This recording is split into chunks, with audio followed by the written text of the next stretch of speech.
Hello there, this is James Oscar from News 1978, and remember Get Out, the ever-so-hard-hitting and controversial movie about the cancer of racism in America, written and directed by an ever-so-controversial African-American filmmaker who later raised a hellstorm of "that's real racism" outrage on social media by stating that he could never see himself casting a white lead, but who, when making his first film, completely chickened out, neglected to make any actual point about racism in the real world, and tacked on a happy ending at the last minute simply to avoid making people feel bad.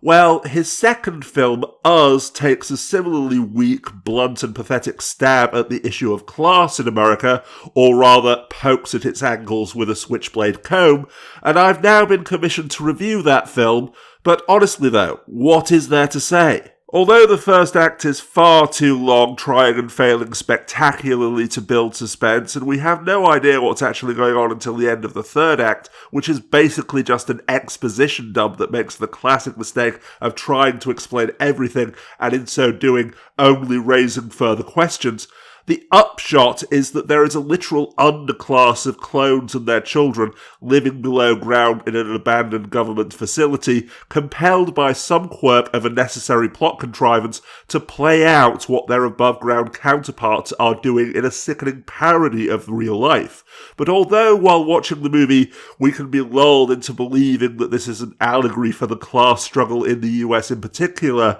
with the clones attacking named characters who are wealthy enough to own summer homes, declaring that they are American as well, implicitly appealing to their humanity and their rights, and the title being a pun that also refers to the United States, I hope that when I lay it out like this, it's obvious that the plot and the premise of the movie have nothing to do with class at all. That no different from J.K. Rowling writing werewolves into her fictional universe and then years later attempting in vain to score woke points by claiming that lycanthropy in her novels is an allegory for HIV, the idea that the tethered, as they are known in the movie, represent the American underclass feels like it should make sense, until you think about it for a single second and realise just how fatally flawed and grossly problematic the analogy really is. Because, like the unintentional implication in the Harry Potter analogy that people with HIV are literal monsters who go around attacking children and attempting to deliberately infect others, leaving aside the fact that in real life the underclass are exploited, not merely isolated and ignored by those above them, the implication of Us is that the underclass is made up entirely of what is effectively a separate, distinct and naturally inferior subspecies of savage, barely human murderers who can do nothing to improve their own lives and conditions until they are incited to do so and organised by someone from the upper class.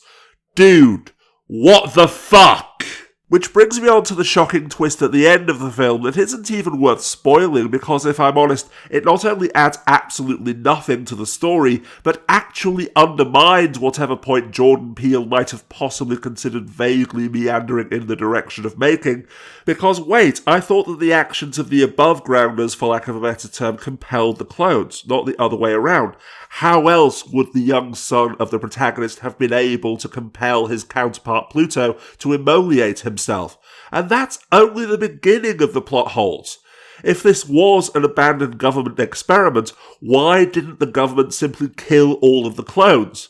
Because there wouldn't have been a movie. As far as we can tell, there is nothing physically preventing the tethered from leaving the abandoned facility, especially not after their chosen one turns them into her personal army, directing them to do something other than simply play out the lives of their counterparts. So instead of spending years planning a disturbing parody of Hands Across America simply because it looked creepy, on the off chance that her counterpart would bring her family to that beach on that specific day, why not simply fucking leave? Or at the very least get some other food or cooking equipment?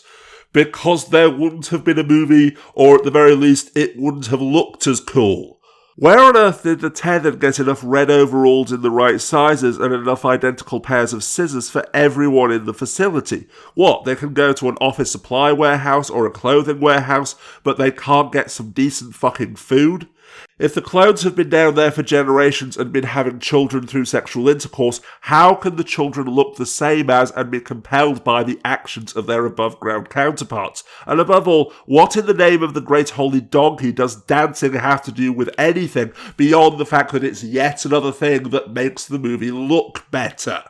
Contrivance upon contrivance, building a house of cards that falls apart if you so much as glance in its general direction, all in the name of saying absolutely nothing and achieving a massive donut hole. And to top it all off, while Get Out ultimately refused to make any kind of point or statement about racism for fear of outraging the people who were still outraged by the mere mention of racism regardless, it was still at least undeniably about racism, whereas this film, on the other hand, how many people have failed to realise that it's supposed to be an allegory for anything? So for the love of the great holy donkey, Jordan Peele, before you sit down to write another script, please take some time to first of all grow a fucking backbone. Then, once you're certain that you're not going to bottle out of making a statement again, figure out what it is that you're trying to say, then find a way to actually say it.